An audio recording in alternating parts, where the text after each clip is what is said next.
జర్నలిస్టుల బాధ్యతలు విస్మరిస్తే సమాజ అభివృద్ధికి విఘాతం కలుగుతుంది అని Telangana press academy chairman Srinivas Reddy అన్నారు. ఆదివారం యాదాద్రి భువనగిరి జిల్లా బీబీనగర్ మండలం మహాదేవపూర్ బ్రహ్మకుమారి సైలెన్స్ రిట్రీట్ సెంటర్లో జరిగిన జర్నలిస్టులకు media role of promoting peace unity and trust సెమినార్కు ముఖ్య అతిథిగా శ్రీనివాస్ రెడ్డి హాజరయ్యారు. ఈ సందర్భంగా ఆయన మాట్లాడుతూ ప్రతి జర్నలిస్ట్ బాధ్యతగా పనిచేయాలి అని, ప్రింట్ అండ్ ఎలక్ట్రానిక్ మీడియాలకు లైసెన్స్ ఉంటుంది అని, వీటిలో ఏదైనా తప్పుడు వార్తలు వస్తే చర్యలు తీసుకునే అవకాశం ఉంటుంది అని, కొన్ని సామాజిక మాధ్యమాల వల్ల అనేక సమస్యలు వస్తున్నాయని, అలాంటివి రాకుండా ఉండాలంటే సామాజిక మాధ్యమాలు ఉపయోగించే ప్రతి ఒక్కరూ బాధ్యతగా మెలగాలి అని అభిప్రాయపడ్డారు. జర్నలిస్టులకు మంచి చెడుపై ప్రెస్ అకాడమీ నుండి శిక్షణ తరగతులు నిర్వహించడం ప్రారంభించామన్నారు. తద్వారా వారి బాధ్యతలు, విధులు రాస్తే వార్తలపై సమాజానికి ఇబ్బందులు తదితర అంశాలు ఉంటాయన్నారు.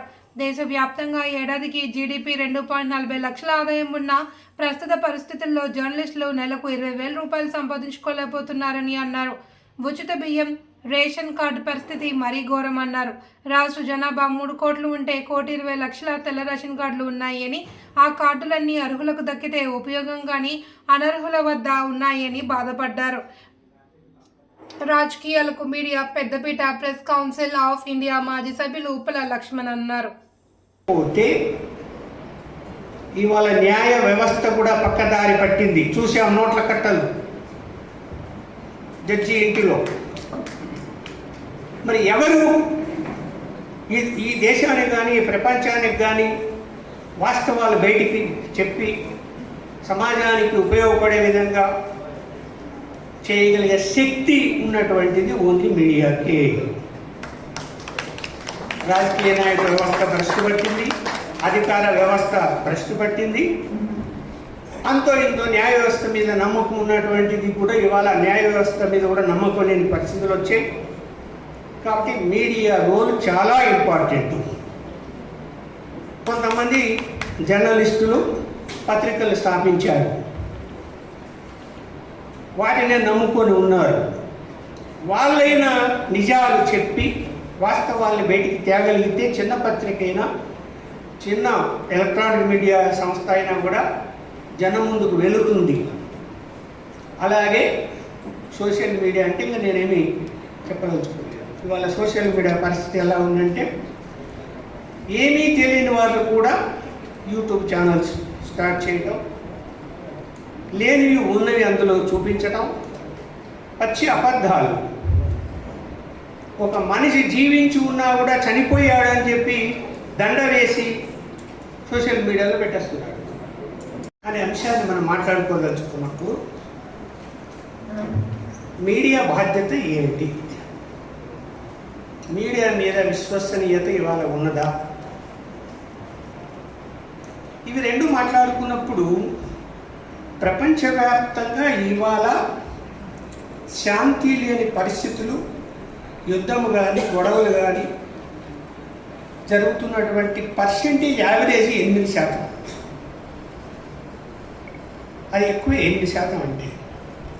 కానీ భారతదేశానికి వచ్చేసరికి 0.02 మాత్రమే. 0.02.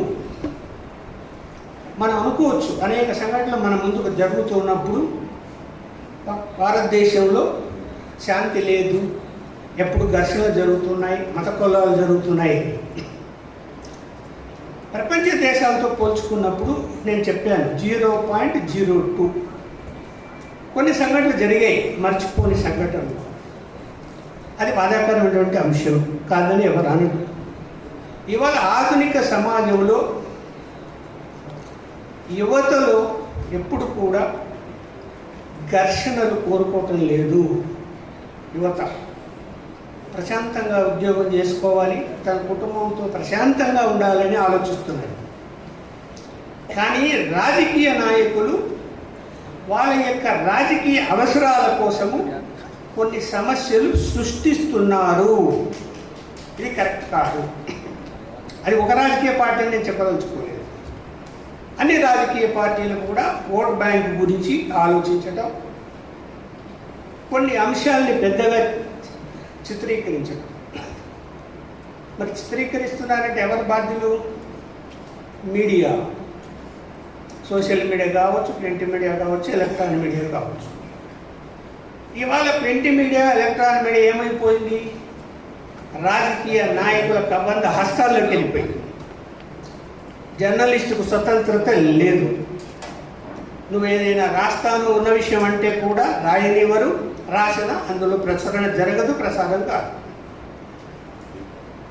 సో ఇవాళ విశ్వశాంతి కోరుతూ ఉన్నప్పుడు మనం భారతదేశంలో కూడా శాంతిని కోరుకోవాలి.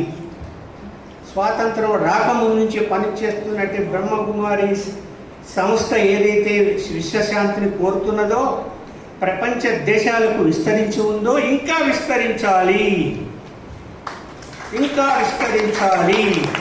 పెట్టారు పీస్, యూనిటీ అండ్ క్రెడిబిలిటీ.